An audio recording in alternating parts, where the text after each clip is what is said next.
Okay, now I know that sounds terrible to some people out there, so find a safe space, okay? But if not, my thinking is this man has upended, he's created a kind of revolution. He's a magician in how he acquired power and how he maintains it.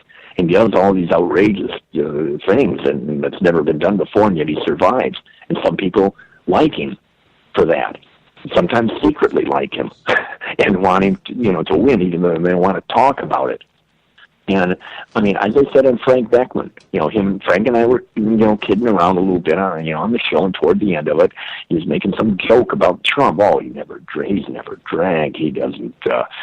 He's probably never touched his lips. And oh, gee, what do you think about that, Tim? And I said, well, I don't think he's mentally ill. And secondly, yeah, he's been around. I mean, sure, he's been at parties where there's cocaine being snorted, and on and on. For Christ's sake, the man has gotten around. In the 80s, he's 70 years old. He's seen it all. And so Frank threw that out, and I said, yeah, I mentioned about the cocaine thing, and then Frank laughed, and he said, yeah, Tim, well, what do you think went on at The Apprentice? So, again, I think the man, he's very clever. And I think it sounds radical, but I think this is the only thing that makes sense is, what does Trump want? Well, he wants to be a hero. He wants to shake things up, and that's what he's doing. And that's just how I see it. And again, other than that, the system's out of control. It's completely fucked up. It's totally insane. It's broken down. There is no control. Or rhyme or reason. So, well, I was going to say, either way, it's good for us. I mean, I agree. In a world run by Trump, he's the stable genius, and everything else is a muck. Well, listen, I thought, I agree. And I think the other things I would point out, and it was just, when last week when we did the show, I didn't know, I wasn't going to predict what was going to happen. I had no idea, how it was really going to be. We saw after a little while, the Colorado senator came out, and he was like, Sessions is a liar. That was the first thing. And then, California's like, you are not going to mess with we just legalized, stay out. Yeah. Oregon, same thing. The Republicans, like states' rights, and then you see the overwhelming the legislature coming forward, and to me that's what I thought you were alluding to, like prohibition ends because you have now 32. Well, states. yeah, but I mean it's the whole thing, Michael. I'm sorry, I get carried away sometimes, but you're right. That is another component. This whole legislative thing, and I'm saying that vote in Vermont. That's heavy. That was inspired. Mark my words, that was inspired by Sessions' thing. I mean, their thing by accident is resign. The edifice is crumbling rapidly. Yeah, that's how I see the road signs, and that's the thing, and it's the ones that are writing all right. The history. Either way, whether it's complete madness or it's by design. Either way, I only see this as being beneficial. Right. I understand what you're saying. The genius is that he knew that marijuana's pulling real high. He knew that if Sessions was not going to be recused, he shouldn't have recused himself to protect him. Got to get rid of the guy. Let him go out there and do his stupid stuff. He'll get slaughtered, and it'll give me a reason to get rid of him. Public has lost confidence. Well, and that's exactly right. He will be the end game. He could very well be a fall guy for Trump. Right. He's the one that fucked it up. Yep.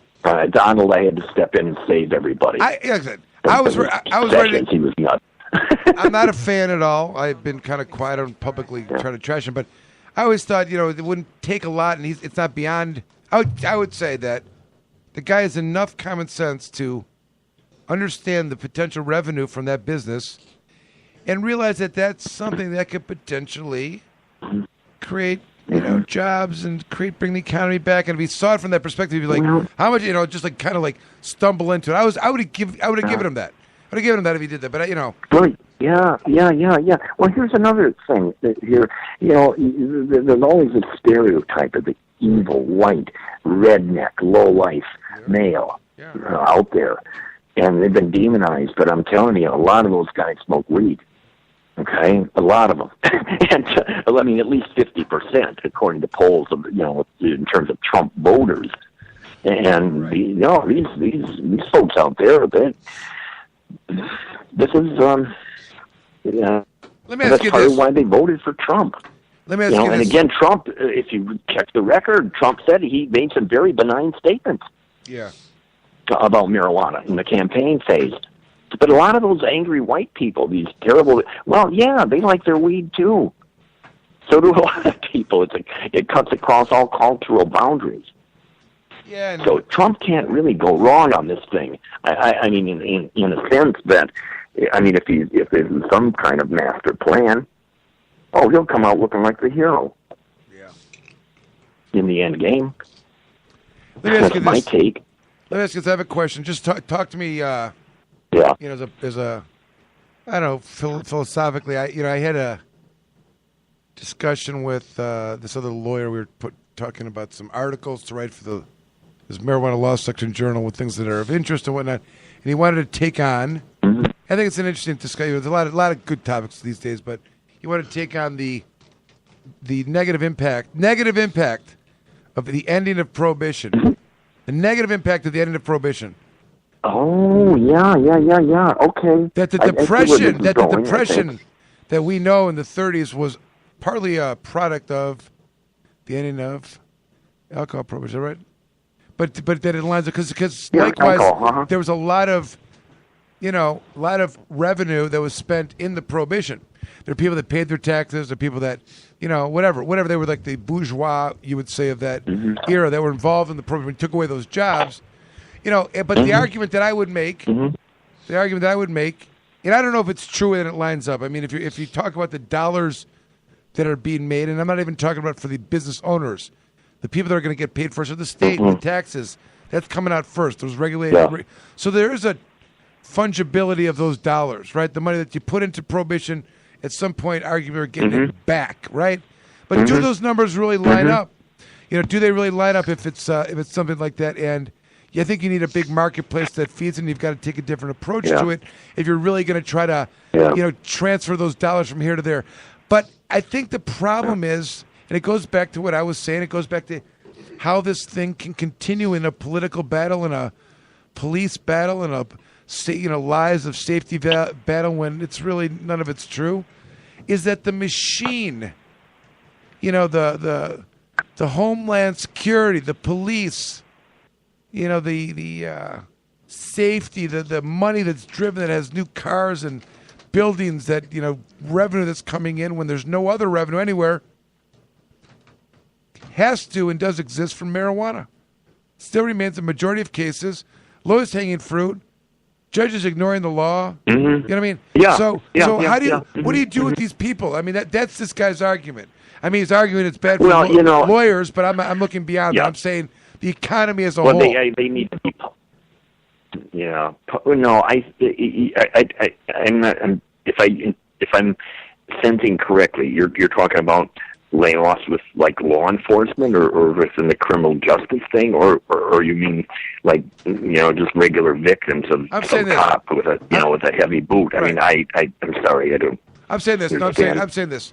If you look at if you have $100 that's spent in a budget for a year for law enforcement, you break it down as to how much each of those dollars is spent and on what and where it ends up in terms of police efforts, police actual. And I'm talking. Listen, it's like, but I'd say it's not just the effort. It's like what that effort produces and how money is brought from that and how much of the system as a whole does it take up. And I'm suggesting you walk in any court across the state at any given time on its criminal day, you'll see 40% of the docket.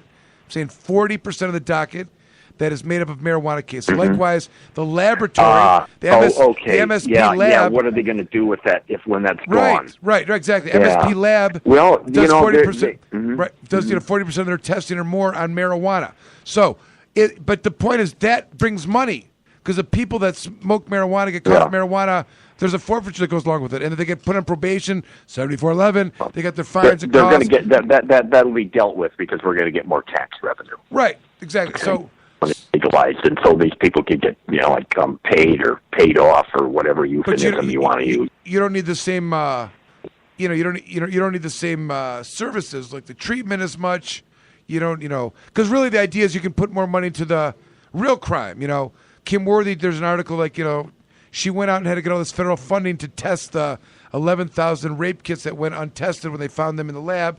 And it's an ongoing project from years and years ago. Right. Why are people not? There's a lot of work. Well, go on. Well, I'm just saying, like. I mean, I'm saying it's low hanging fruit. Yes. This is low hanging fruit. Yes. Okay. I agree. These That's what I'm saying, marijuana, like, so-called marijuana, whatever. They're generally speaking, they're not. They don't hang around at the country club. All right, they're just out there. They might have done something wrong. Maybe some guy, skipped out on child support.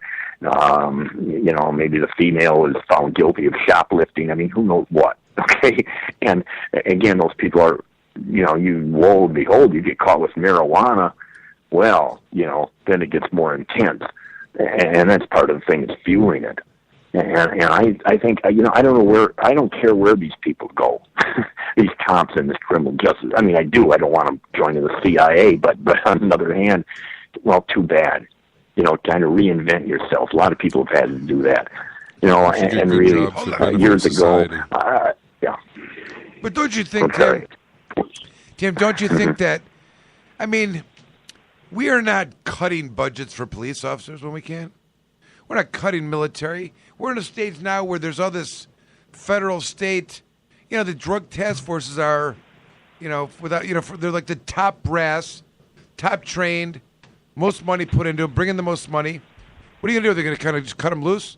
You're gonna put them into sex task forces. Well, some of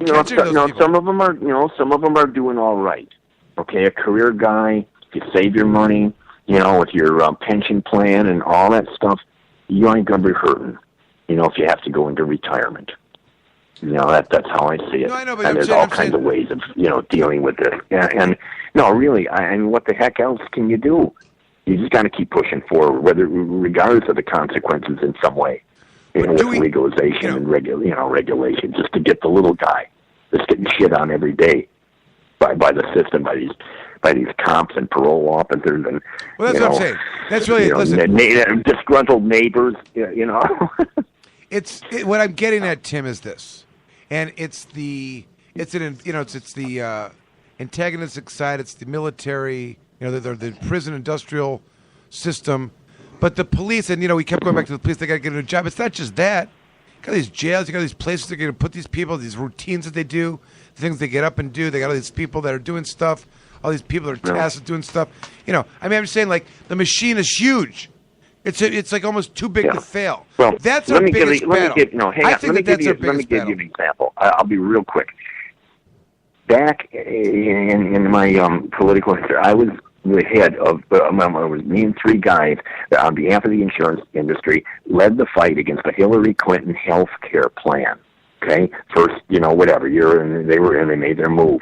And there was always, and I helped the young, bucks and gals in the insurance industry.